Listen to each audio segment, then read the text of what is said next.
Hi, this is John McColl and welcome. This is to give you more info about me. I've been in full-time practice here since 2008. Prior to that, I was a foreman for a number of years. I've been in middle management for a number of years. I have a background in marine engineering. I've done a fair bit of work designing boats and things like that. I've worked as a truck driver, a crane driver, worked as a labourer. I've worked in automotive spare parts and accessories, marine spare parts. I built my own 44-foot steel yacht and clocked up 8,500 nautical miles sailing around the South Pacific. That's about a third of the circumference of the planet. I've experienced depression, low self-esteem. In the past, I've been into alcohol, smoked cigarettes, I've been into drugs. Yeah, I've been around. So I look alright for 103, don't I?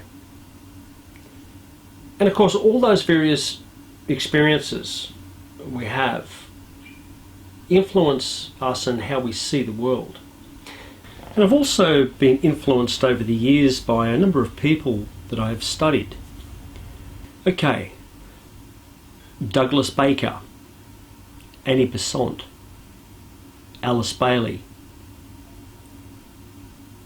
Leadbeater, Jeffrey Hodgson, Patar, Esther and Jerry Hicks, Lazarus,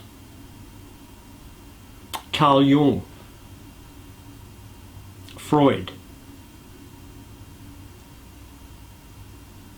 Deepak Chopra, Wayne Dyer, Carolyn Mace,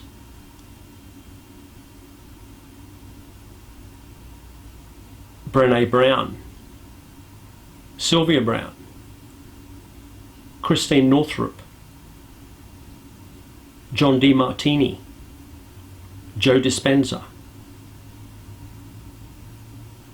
Eckhart Tolle,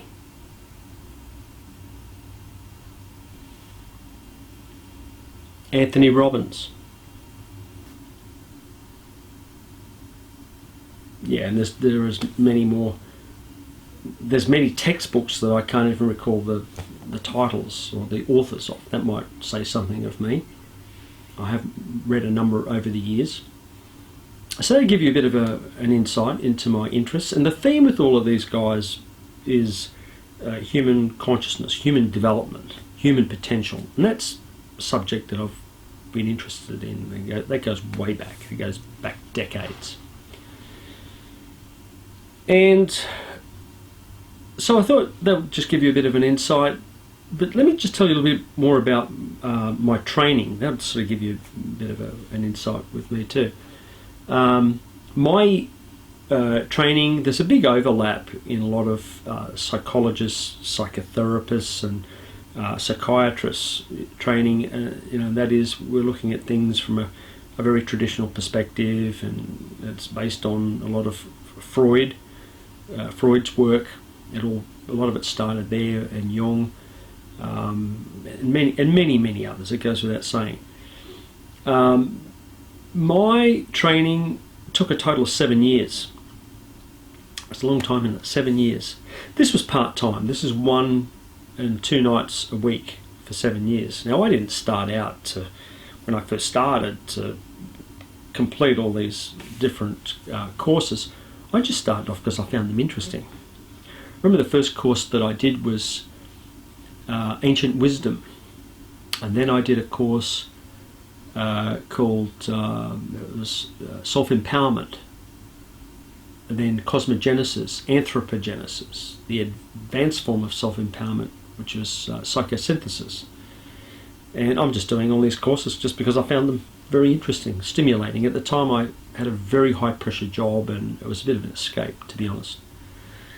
So after 3 years of doing these courses, 4 years after doing these courses, then I had the option of hanging in there for another 3 years and finishing psychotherapy and hypnotherapy and And that's basically how that all came about. My training was a combination of philosophy, psychology, and religion. And I say religion; it wasn't religious, but it was about. And for the record, neither am I. People who are religious, I fully honour that, as long as they're not hurting anyone. But the course itself, it was about looking at the higher or deeper aspect of who we are.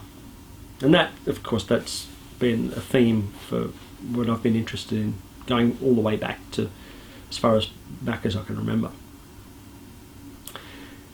The course itself is a bit different in that regard. I mean, we are mind, body, spirit. Those three elements are very much interconnected. When one goes down, it tends to pull the others down with it. But the good news is, it also goes the other way. So I hope that gives you a bit more insight into me, what I'm about, my background, my training. My main specialty is in helping people to change their habits, change their program. And that's something that's interested me for a very, very long time. And that's change their program, whether we're talking about cigarettes or cannabis or weight loss or self-empowerment or that automatic behaviour. And of course, we operate from that 80 to 90% of the day, and hypnosis, not for everyone, for the vast majority of us, is the most effective way to change that automatic behaviour. And that's, you could say that's the main tool I have in my toolbox, but certainly not the only one. So I'll leave you with it. All the best.